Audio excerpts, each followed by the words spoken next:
Magandang araw sa inyong lahat. We are back with the part 2 of our rationalization and now we will proceed with pertussis. Isa rin ito sa mga lumabas sa communicable diseases during the boards this November 2025 and I think madalas na ito sa exam. So let us start.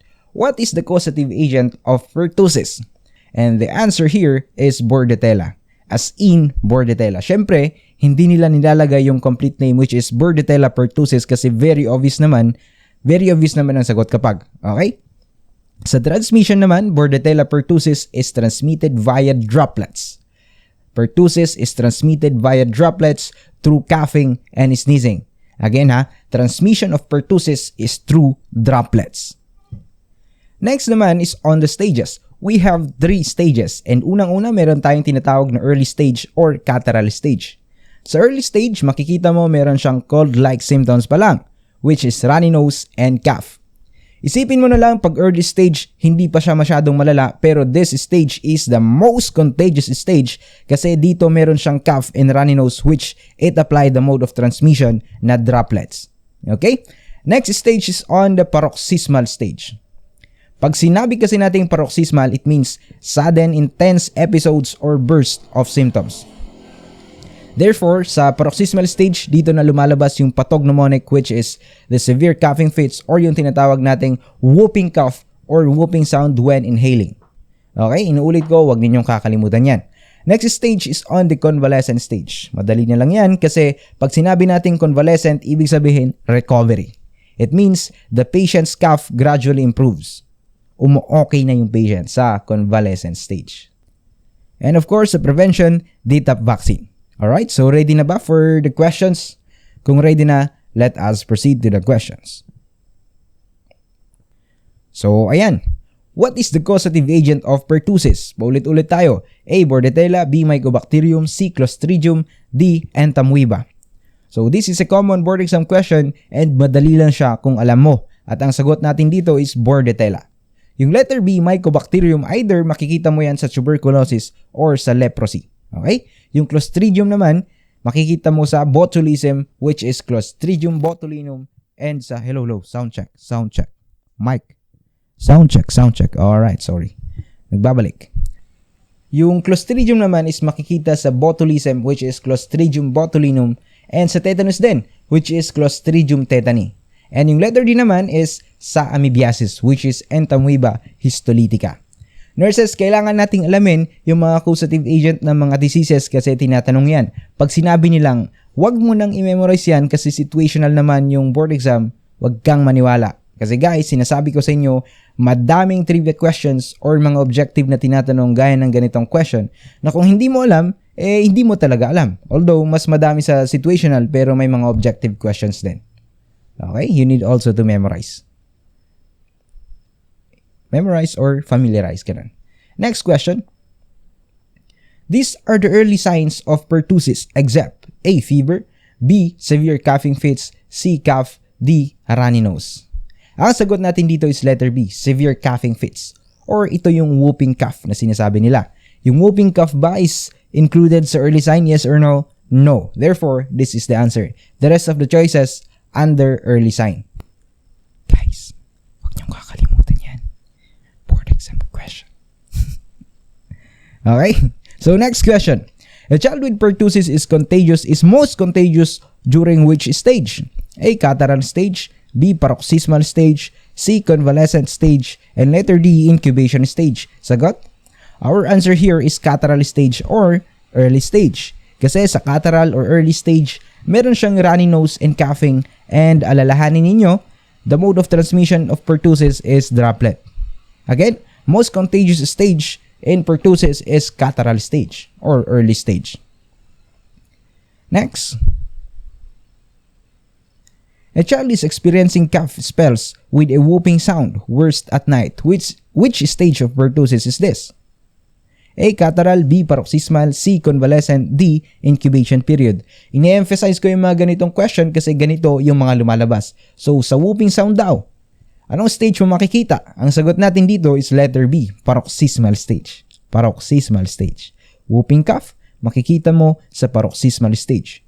Most contagious, catarrhal stage. whooping cough, makikita mo sa paroxysmal stage. And sa recovery, convalescent. Okay?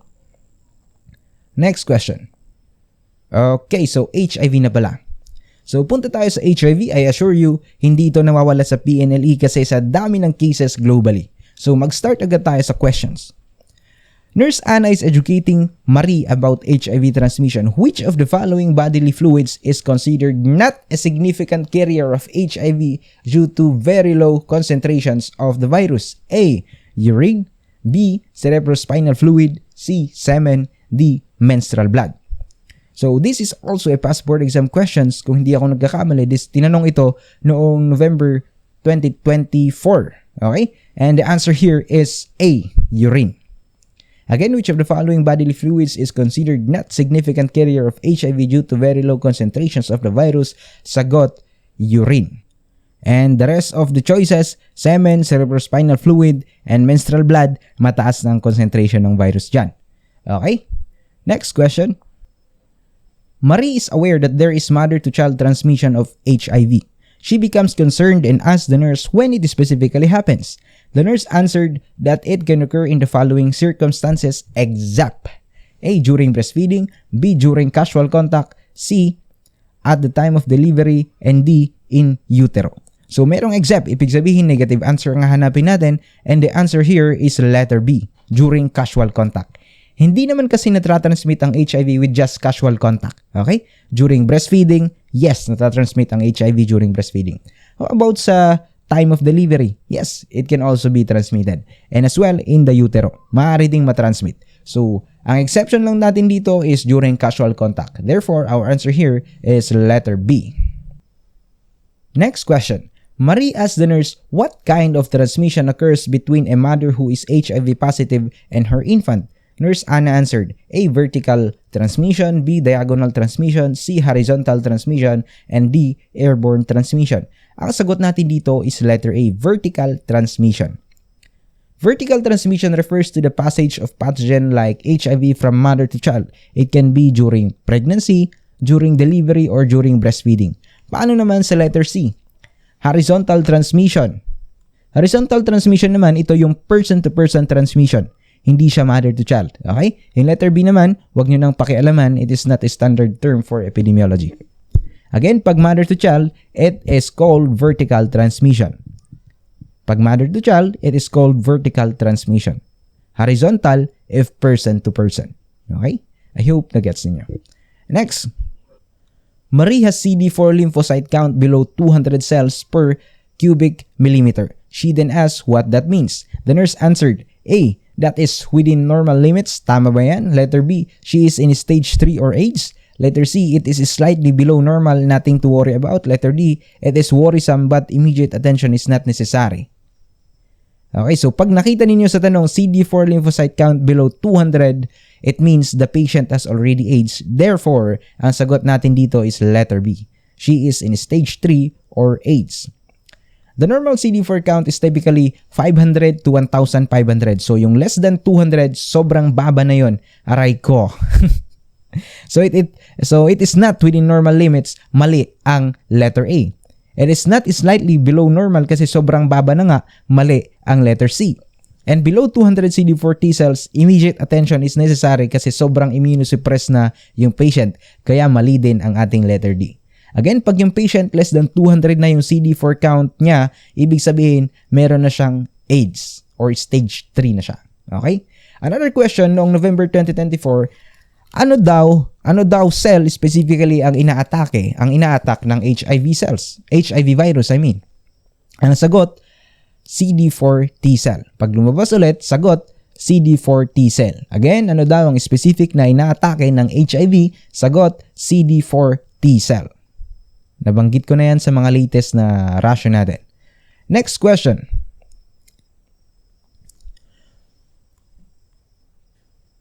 The nurse counsel Marie that the prevention of HIV infection that is not usually realistic is which of the following? A. HIV testing. B. Behavioral interventions to reduce risk. Letter C. Total abstinence. And letter D. Linkage to a treatment center. So, which of the following daw ang usually not realistic? Ang sagot natin dito is letter C. Total abstinence. Mahirap yan. It is not realistic. Okay? Yung letter A, HIV testing, yes, of course, pwede. Letter B, behavioral interventions to reduce risk, yes, pwede din. Like yung pagiging loyal sa sex partner, nakakatulong yon sa prevention. And that is a behavioral intervention to reduce the risk. And lastly, linkage to treatment center, yup, it can be. Again, yung hindi lang realistic dito is letter C, total abstinence. Hindi mo pwedeng sabihan yung mag-asawa, wag na kayo mag-sex. Diba? It's not realistic. Next question. The Philippine government has implemented initiatives to address the growing HIV epidemic, which Republic Act strengthens the comprehensive policy on HIV and AIDS prevention, treatment, care, and support reconstitutes the Philippine National AIDS Council and appropriate funds for its implementation. Ang sagot natin dito is letter B. Ito na po yung bagong law that replaces the old HIV law, which is yung letter A. Yung letter C naman, this is what we call the Expanded Breastfeeding and Promotion Act of 2009. And lastly, yung letter D, ito naman yung Responsible Parenthood and Reproductive Health Act of 2012. Again, our answer here is Republic Act number 111 sex. So, ganun na lang natin i-pronounce. Again, 111 sex. Para hindi ninyo makalimutan since sex is highly linked to HIV. Okay? Republic Act number 111 sex. Alright. Next question.